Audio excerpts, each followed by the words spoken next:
సభకు నమస్కారం. మన ఆంధ్రప్రదేశ్ ముఖ్యమంత్రి శ్రీ చంద్రబాబు నాయుడు గారు, అలాగే వేదిక మీద ఉండే శ్రీమతి కృష్ణవేణి గారు, అనేక మంది ప్రముఖులు అందరూ ఉన్నారు. నేను వాడి పేర్లన్నీ తీసుకొని మళ్ళా మీ సమయం తీసుకోను. చాలా సంక్షిప్తంగా మన ప్రియతమ నాయకుడు, తెలుగు ప్రజల ఆరాధ్య దైవంగా పేరుగాంచినట్టు శ్రీ నందమూరి తారక రామారావు గారి గురించి 4 మాటలు చెప్పి నేను ముగిస్తాను.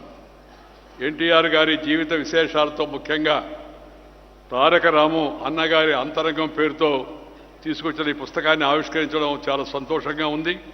ఎన్టీఆర్ శత జయంతి ఉత్సవాల్లో భాగంగా NTR celebration committee, NTR literature and souvenir and website committee ఆ మహనీయుడి యొక్క సినీ రాజకీయ విశేషాలను పుస్తక రూపంలో తీసుకురావడం చాలా అభినందనీయం. ఎంత గొప్పవాళ్ళైనా చరిత్ర దాన్ని తనలో నిక్షిప్తం చేసుకొని చరిత్ర ద్వారా నవతరానికి యువతరానికి తెలియజేస్తూ ఉంటే ఆ పరంపర అలాగే కొనసాగుతూ ఉంటుంది. అందుకని దాన్ని అక్షరబద్ధం చేసి పుస్తక రూపంలో తీసుకురావడం అవుతుందో, అలాగే ఆయన పాత చిత్రాలు వాటి సచిత్రమైన వివరాలన్నీ మన ముందు ఉంచడం అవుతుందో చాలా గొప్ప పని అది. ఆ పని చేసినందుకు శ్రీ టి జనార్దన్ గారిని, వారి యొక్క అలాగే భగీరథ గారిని, వారి యొక్క బృందాన్ని అంతా కూడా మనందరి తరఫున హృదయపూర్వకంగా నేను అభినందిస్తూ ఉన్నాను. ఈ పుస్తకం చాలా ఆకర్షణగా ఆకట్టుకునేలా ఉంది. నేటి తరం తెలుసుకోవాల్సిన అనేక విషయాలు దాంట్లో ఉన్నాయి. అందరూ కూడా పుస్తకాన్ని తెప్పించుకొని చదవవలసిందిగా కోరుతూ ఉన్నాను. నేను ఇవాళ రామారావు గారి గురించి మిత్రులు అనేక విషయాలు చెప్పారు. చంద్రబాబు నాయుడు గారు కూడా సవిస్తరంగా చెప్పారు. ఎన్టీఆర్ కారణ జన్ములు, వజ్ర సంకల్పం కలిగిన వ్యక్తి. నాకు అన్నిటికన్నా రామారావు గారిలో బాగా నచ్చింది క్రమశిక్షణ, పట్టుదల, కష్టపడి పనిచేయడం. ఈ 3 ఉంటే జీవితంలో ఎవరైనా పైకి రాగలం. మనకు ఎన్టీఆర్కి నివాళి అర్పించడం అంటే క్రమశిక్షణ, పట్టుదల, కష్టపడి పనిచేయడం అలవాటు చేసుకుంటే జీవితంలో అది మనం ఆయన పట్ల మన అభిమానంకి సంకేతమే కాదు, ఆయన పట్ల మనకి చిత్తశుద్ధితో ఆయన్ని మనం గౌరవిస్తున్నాము, ఆరాధిస్తున్నాం దానికి అది ఉదాహరణగా మనం చేస్తున్నాను. రామారావు గారు విలక్షణమైన వ్యక్తిత్వం కలిగిన వాడు. ఆయన character, calibre, capacity and conduct ఇవన్నీ కూడా నిండుగా మెండుగా ఉన్నాయి. రామారావు గారి సినిమాలన్నింటిలో ఒక విశేషం ఏంటంటే, సినిమాలు చాలా రకరకాలుగా ప్రజలను సంతోషపెట్టవచ్చు, కానీ ప్రతి సినిమాలో ఆయన సినిమాలో ఉన్న డైలాగుల్లో, ఆయన సినిమాలో ఉన్న పాటల్లో ఒక సందేశం ఉంటుంది. దాన్ని బాగా లోతుగా అర్థం చేసుకునే వాళ్ళకి మాత్రమే ఆ విషయం అర్థమవుతుందని ఈ సందర్భంగా మీకు మనం చేస్తున్నాను. ఆయన నటుడుగా, దర్శకుడిగా, నిర్మాతగా, అలాగే డిస్ట్రిబ్యూటర్గా ఆ ఎన్టీఆర్ స్థానం చరిత్రలో సువర్ణాక్షరాలతో లిఖించబడుతుందని చెప్పని నేను భావిస్తూ ఉన్నాను. ఆయన ఏకాగ్రత, ఏదైనా విషయం అనుకుంటే క్రమశిక్షణ, ఆ ఎన్టీఆర్ గారికి పెట్టిన పేరు కఠినమైన యొక్క ఆహార నియమాలు పాటించడం, అవసరమైతే కఠినమైన నిర్ణయాలు తీసుకోవడం ఆయనకే చెందింది. ఆయన నాయకుడిగానే కాకుండా ప్రతి నాయకుడిగా కూడా తన విలక్షణమైన యొక్క వ్యక్తిత్వంతో నటనా వైదుష్యాన్ని చూపించి ప్రజల యొక్క మనసులో పేరుగాంచాడు. ఇందాక చెప్పారు కదా, రాముడిగా, రావణాసురుడిగా. రావణాసురుడి గురించి మనం నెగటివ్గానే ఆలోచిస్తాం, కానీ ఆ రావణ బ్రహ్మలో ఉన్నటువంటి విశేషాలన్నీ కూడా ఆయన బయట తీసి మనకు చూపించాడు. అలాగే శ్రీకృష్ణుడిగా, సుయోధనుడిగా. ఆయనకి రామారావు గారికి దుర్యోధనడం ఇష్టం ఉండదు, సుయోధనుడు అని. ఆయనలో ఉండే మంచి గుణాలు, గొప్పతనం అవుతున్నాయో వాటిని కూడా బయటికి తీసుకొచ్చాడు. ఆ తర్వాత సరే ఆ జీవితంలో చేసిన చెడు పనులు అవుతున్నాయో సినిమాల్లో వాటిని చూపించారు కూడా. కానీ ఆ ఉండే సుగుణాలను వెలుగు తీసుకొచ్చి సినిమా రూపంలో ప్రజల ముందు పెట్టినట్టు వ్యక్తి శ్రీ ఎన్టీ రామారావు గారని చెప్పే సందర్భంగా మనం చేస్తున్నాను. ఆయన స్ఫురద్రూపి, అందగాడు, ఆకర్షణీయమైన ఆద్యంతం చూస్తూ ఉంటే ఇంకా చూడాలనిపించే ముఖం ఆయన. చాలా తక్కువ మందికి ఉంటుంది ఆ విధంగా. వేషం వేసుకుంటేనే కాదు, వేషం వేయకపోయినా, రంగు పూయకపోయినా రామారావే అందరికీ ఆకర్షణీయంగా ఉండేట వ్యక్తి. ఆయన నటనా కౌశల్యం ఏమవుతుందో అది మామూలుగా ఆయన సినిమాల్లో నటించే వాళ్ళని అభిమానులు పొగుడుతుంటారు, సహజంగా పొగుడుతారు మామూలుగా. వాళ్ళకి టైటిల్స్ కూడా ఇస్తుంటారు. కానీ రామారావు గారి విషయంలో ఆయనకి విశ్వవిఖ్యాత నట సార్వభౌమ అని చెప్పని అయితే ఆయన పిలుచుకుంటారు అభిమానులు. అది వాస్తవం, విశ్వవిఖ్యాతం. ప్రపంచవ్యాప్తంగా తెలుగువారి గొప్పతనాన్ని తెలిపి తెలుగువారి యొక్క నటనా కౌశలాన్ని బయటకు చూపించినటువంటి వ్యక్తి శ్రీ ఎన్టీ రామారావు గారు. ఆయన స్వర విన్యాసం, ఆయన చేసే స్వర విన్యాసం కావచ్చు, లేదా హావభావాలతో ఆయన చేసే నట విన్యాసం కావచ్చు, ఇవి రెండు కూడా అద్భుతమైనవి. స్వర విన్యాసము, నట విన్యాసము, ఇవి రెండు కూడా చాలా అద్భుతమైనవి రామారావు గారి యొక్క జీవితంలో. అది ఆయనకి మాత్రమే అనితర సాధ్యం అని చెప్పని ప్రజలు అందరూ కూడా భావిస్తూ ఉంటారు. ఒక బృహన్నర పాత్ర వేయడానికి ఎవరు ఇష్టపడరు, కానీ బృహన్నరగా, అలాగే అర్జునుడిగా, అలాగే దుర్యోధనుడిగా, రావణ బ్రహ్మగా, శ్రీకృష్ణుడిగా ఇలా వేషాలు వేసి ఆ పాత్రలో ఆయన నిలిచిపోయాడు. నాకు ఆ మధ్య ఆచార్య రంగా గారు, స్వాతంత్ర సమరయోధుడు, కీర్తిశేషుడు పెద్ద ఆయన నేను అప్పుడప్పుడు వెళ్ళి ఆయన దగ్గర కూర్చుంటూ ఉండేవాడిని. ఆయన జీవిత విశేషాలు చెప్తూ ఒకరోజు మాట్లాడుతూ, ఈ రామారావు ఆయన చాలా పెద్దవాడు వయసులో, మామూలుగా జనంలోకి ఎంత వెళ్ళిపోయాడంటే, ఎలక్షన్ వచ్చింది మొన్న, మా దగ్గర పనిచేసే సేవకుడికి నేను ఎలక్షన్ వస్తుంది తప్పనిసరిగా పోయి ఓటు వేయాలని చెప్పాను. అలాగనే అన్నాడు. పోయేటప్పుడు చెప్పాను, నువ్వు వెళ్ళి, ఆయన కాంగ్రెస్లో ఉన్నప్పుడు, నువ్వు వెళ్ళి చేతి మీ గుర్తు మీద ఓటు వేయరా అని చెప్పాను. సరే స్వామి అని వెళ్ళాడు, ఓటు వేసి వచ్చాడు. వచ్చిన తర్వాత ఏందో కొద్దిగా అట్ట నక్కి నడుస్తున్నాడు.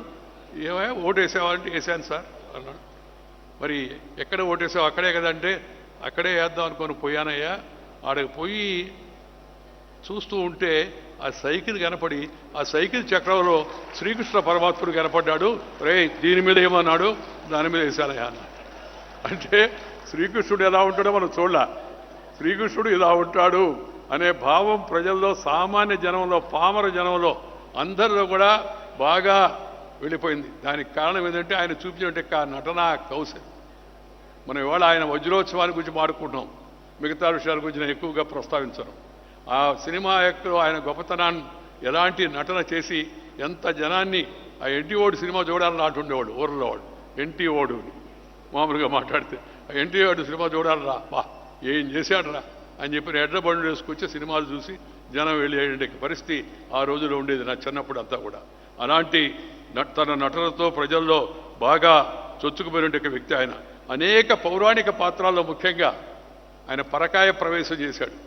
దాంట్లో ప్రవేశించినట్టుగా ఆయన ఒకవైపు సాత్వికమైన పాత్రలు నటిస్తూనే మరొక వైపు ధీర గంభీరమైన పాత్రలు కూడా పోషించాడు.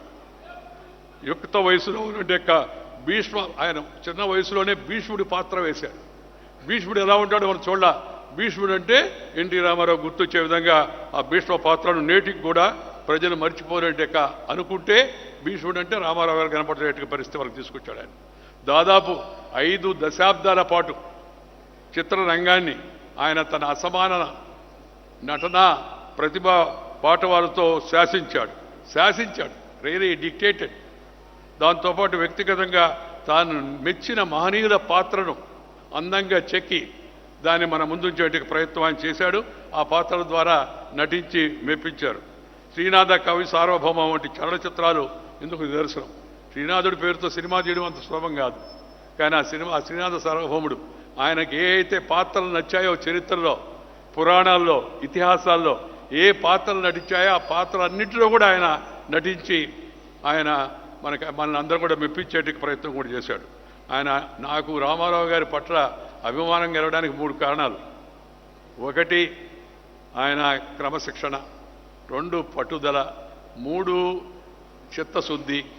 ఈ 3టితో పాటు అన్నిటికన్నా తెలుగు భాషపై ఆయనకు ఉండే అభిమానము, ఆ తెలుగు భాషకు ఆయన ఇచ్చినట్టే గౌరవము, తెలుగు భాషను ప్రపంచవ్యాప్తంగా ఎక్కడికి వెళ్ళినా తెలుగు భాషలోనే మాట్లాడి అందరినీ మెప్పించి మన యొక్క భాషా మాధుర్యాన్ని ప్రపంచానికి తెలియజెప్పడంలో ఆయన చేసిన కృషి కూడా అది నాకు ఒక రకమైన అభిమానాన్ని సంపాదించింది. ఆ తర్వాత ఆయన పార్టీ పెట్టుకున్నాడు. దానికి తెలుగుదేశం పేరు కూడా తెలుగుదేశం పార్టీ అని పెట్టారు. అది వినేటప్పుడు అందరికీ ఆశ్చర్యంగా ఉంది, తెలుగుదేశం ఏందయ్యా అని. నన్ను ఎవరు అడిగారు, మీరు తెలుగుదేశంలో చేరతారంటే, లేదు నేను భారతదేశంలో ఉంటానయ్యా అని చెప్పి నేను నవ్వుతూ మామూలుగా అది భారతదేశం, ఇది తెలుగుదేశం అని. కానీ ఆ తెలుగుదేశాన్ని పెట్టి కొన్ని నెలల్లోనే ప్రజల్లోకి వెళ్ళి కాంగ్రెస్ వ్యతిరేక వాతావరణం, అప్పుడు అంతకుముందు నేను జైపాల్ రెడ్డి గారు మేము అసెంబ్లీలో ఉన్నాం. కాంగ్రెస్ యొక్క ప్రభుత్వం అవినీతిని, అసమర్థతను, అక్రమాలను వాటన్నిటిని బయట పెడుతూ ఉండేవాళ్ళం, ముందుగా ఉండేవాళ్ళం. పత్రికలు కొంత ప్రచారం కూడా ఇచ్చేవి. ప్రత్యామ్నాయంగా ఎదిగామంటే ప్రత్యామ్నాయంగా మేము సరిపోతామని జనం అనుకోవాలి. మంచివాళ్ళు వీళ్ళ పార్టీలు మంచివి, కానీ వీళ్ళు గెలవలేరు అని. ఆ సందర్భంలో తక్కువ సమయంలో 9 నెలల్లో పార్టీ పెట్టి ప్రజలందరినీ ఆకర్షించి కాంగ్రెస్ పార్టీని మొట్టమొదటిగా రాష్ట్రంలో ఓడించినట్టు ఘనత శ్రీ ఎన్టీ రామారావుకి దక్కింది. అలాగే దేశ రాజకీయాల్లో కూడా ఆయన ఈ కాంగ్రెస్ ఇతర పార్టీలన్నింటినీ ఒక చోట చేర్చి, అన్ని పార్టీలు కాంగ్రెస్ వ్యతిరేకిస్తూ ఉండేవి, కానీ కాంగ్రెస్ ఎన్నికల్లో గెలిచేది. ఎందుకంటే వీళ్ళు ఎవరికి వాళ్ళు పోటీ చేసేవాళ్ళు. అన్ని పార్టీలను దగ్గర చేర్చి ఆయన నేషనల్ ఫ్రంట్ అని ఏర్పాటు చేసి కాంగ్రెస్ యొక్క ఢిల్లీ పెత్తనాన్ని కూడా సవాలు చేసి అక్కడ ఆయన తన శక్తి సామర్థ్యాలతో, తన యొక్క ఓర్పుతో, నేర్పుతో, దక్షతతో మరి నేషనల్ ఫ్రంట్ని దేశంలో అధికారంలోకి తీసుకొచ్చేందుకు ఆయన ప్రయత్నం చేశాడు. ప్రజల్లో చైతన్యం తేవడమే కాదు, యువకులు, రైతులు, గ్రామీణ ప్రజలు, మహిళలు, వెనుకబడిన వర్గాలు అలాంటి వాళ్ళని గుర్తించి వాళ్ళందరికీ కూడా ప్రోత్సాహం ఇచ్చాడు, రాజకీయాల్లోకి తీసుకొచ్చాడు. రామారావు గారి వలన ఒక తరం రాజకీయాల్లో కొత్తగా వచ్చింది. అంతకుముందు ఉన్న తరం కాకుండా కొత్త తరం వచ్చింది, కొత్త రక్తం కూడా వచ్చింది. అందుకే అనేక అభివృద్ధి సంక్షేమ కార్యక్రమాన్ని చేపడితే అవన్నీ కూడా విజయవంతం అయ్యేందుకు వాళ్ళందరూ కూడా సహకరించారు. రామారావు గారు ఇంకో ప్రత్యేకత ఏంటంటే ఇందాక చెప్పారు కదా, ఆడపడుచుల పైన అభిమానం. జనాభాలో సగం ఉన్నారు, వారికి కూడా రాజకీయ అధికారం ఉండాలి, దానికి ముందు ఆస్తిలో అధికారం ఇవ్వాలని చెప్పని ఆస్తి హక్కు కల్పించినట్టు కాస్త ఎన్టీ రామారావు గారు చరిత్ర మర్చిపోదు ఆ విషయంలో మాత్రం. అదేవిధంగా రామారావు గారు బలహీన వర్గాలు, వెనుకబడిన వర్గాలను దగ్గర తీసి వాళ్ళకి జిల్లా పరిషత్తులో రిజర్వేషన్ కల్పించాడు. అంతకుముందు లేదు, రాజకీయ రిజర్వేషన్ లేదు, రాజకీయ రిజర్వేషన్ కల్పించాడు. మహిళలకు, వెనుకబడిన వర్గాలకు ఆయన ఇచ్చినట్టు ప్రోత్సాహం అవుతుందో అది చరిత్రలో ఎప్పుడు కూడా నిలబడిపోతుంది. అన్నిటికన్నా ముఖ్యమైనది రామారావు గారు అవినీతి పరుల గుండెల్లో సింహ స్వప్నమై నిలబడ్డాడు. చండ శాసనుడు ఈయన. రామారావు అంటే చండ శాసనుడు, అవినీతిని సహించడు అని ఆయన పేరు చెప్తేనే భయపడేవాళ్ళు. అంతకుముందు అవినీతి పరులు ఉన్నవాడు కూడా సర్దుబాటు చేసుకొని మరి రామారావు గారి ముందు ఇవన్నీ లాభం లేదని అంటే తమ అలవాట్లు కూడా మార్చుకునే పరిస్థితిని శ్రీ ఎన్టీ రామారావు గారు తీసుకొచ్చి అవినీతికి అవకాశం లేకుండా చేశారు. అందుకని ఆయన్ని మామూలుగా అందరూ అంటుంటారు, ఈయన అవినీతి పరుల యొక్క గుండెల్లో సింహస్వప్నమై నిలబడ్డాడు అని చెప్పి. ఇలాంటి అసాధారణమైన వ్యక్తిత్వం, కర్తృత్వం, మిత్రత్వం, నేతృత్వం ఇవన్నీ కలిసినట్టు వ్యక్తి అవుతుందో ఆయన తక్కువ వయసులోనే ఒక రకంగా చెప్పాలంటే అర్ధాంతంగా తనువు సాధించి వెళ్ళిపోవడం అవుతుందో తెలుగు ప్రజలకు చాలా తీరని లోటు అని చెప్పని నేను భావిస్తున్నాను. రామారావు గారి పేరు చిరస్థాయిగా ఉండాలా, ఆయన చేసిన మంచి కార్యక్రమాలు జనానికి తెలిసి రావాలా అనంటే ఆయన జీవితాన్ని, చరిత్రను ఒక పాఠ్యాంశంగా చేసి పెట్టడంలో తప్పు లేదు. దాన్ని ఎవరు కూడా రాజకీయంగా కూడా తప్పు పట్టేందుకు అవకాశం కూడా లేదు. రామారావు గారు రాజకీయాలకు అతీతంగా తెలుగు ప్రజల యొక్క గుండెల్లో నిలిచిపోయే వ్యక్తి. అలాంటి వ్యక్తి యొక్క జీవిత విశేషాలు, ఆయన పట్టుదల, ఆయన క్రమశిక్షణ, ఆయన అవినీతి పరుల పార్టీ సింహస్వప్నమై నిలబడడం, ఆయన తీసుకొచ్చిన పరిపాలన సంస్కరణలు, ఆ దక్షత, వీటన్నిటి కూడా నేటి తరం తెలుసుకోవాల్సిన అవసరం ఎంతో ఉంది. దాన్ని పాఠ్య పుస్తకాల్లో చేర్చాలని చెప్పని నేను కోరుకుంటున్నాను.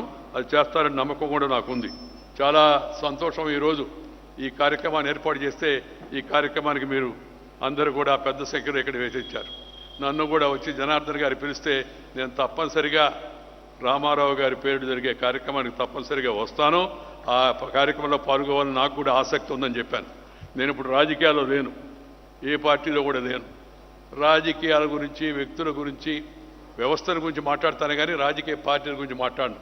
అందుకని రాజకీయ విషయాలు నేను స్పృశిస్తాను. రాష్ట్రంలో, దేశంలో, గ్రామీణ ప్రాంతంలో పుట్టి ఒక అత్యున్నత రాజ్యాంగ పదవికి దాకా చేరుకొని, రెండవ అత్యున్నత రాజ్యాంగ పదవి దాకా చేరుకున్న తర్వాత కొన్ని విలువలు, కొన్ని సాంప్రదాయాలు, కొన్ని పద్ధతులు పాటించాలి. ఆ పద్ధతులు, పరిమితులకు లోబడి నేను ఎక్కువ విషయాలపైన అంత లోతుగా మాట్లాడని చెప్పి ఈ సందర్భంగా మనవి చేస్తూ శ్రీ నారా చంద్రబాబు నాయుడు గారు రాష్ట్ర ముఖ్యమంత్రిగా వచ్చిన ఈ అవకాశాన్ని సద్వినియోగపరుచుకొని రామారావు గారి స్వప్నమైన పేదరిక నిర్మూలన, ఆర్థిక అసమానతల తగ్గింపు, ప్రాంతీయ అసమానతల తగ్గింపు, ఆ దిశలో ముందుకు వెళ్ళాలని, ఈ యొక్క పేదరిక నిర్మూలన, అసమానతల తగ్గింపు ఇవన్నీ కూడా ఒక రోజు 2 రోజులు అయ్యేవి కాదు. దానికి ఒక దీర్ఘ ప్రణాళికతో వారు నిన్న విజన్ 47 అని పెట్టారు.